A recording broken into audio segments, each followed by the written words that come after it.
можем не вспомнить о тех, кто стоял за спиной великих классиков. Пока композиторы витали в облаках, их жены переписывали партитуры, варили кофе и создавали уют. Анна Магдалена Бах, например, не только воспитывала детей, но и каллиграфически копировала ноты мужа. А если бы у Бетховена была жена, он бы наверняка не только дописал 10-ю симфонию.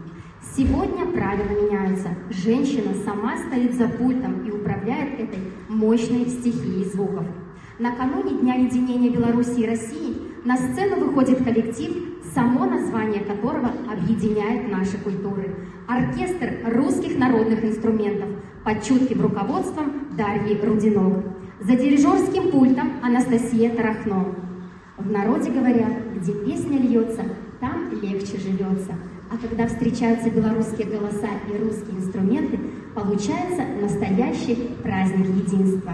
Белорусская народная песня «Ой за гаем гаем».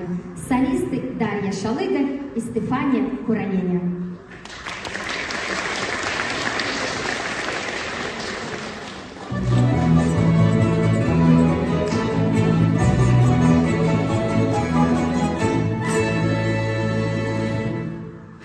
Ой, загаем, гаем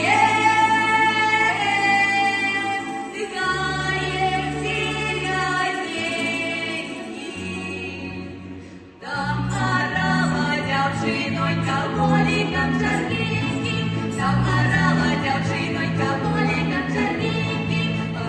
Орала, не умела орать, ты наняла музычку на скрипочной Кати, ты наняла музычку на скрипочной Кати.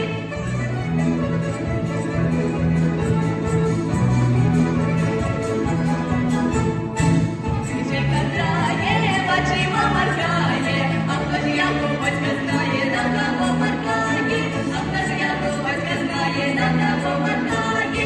Ціна має воли, а ціна корови, ціна моя біланічка, ціна чорти брови, ціна моя біланічка, ціна чорти брови, ціна має воли, і ціна корови, а на моя біланічка, ціна чорти брови, а на моя біланічка, ціна чорти брови.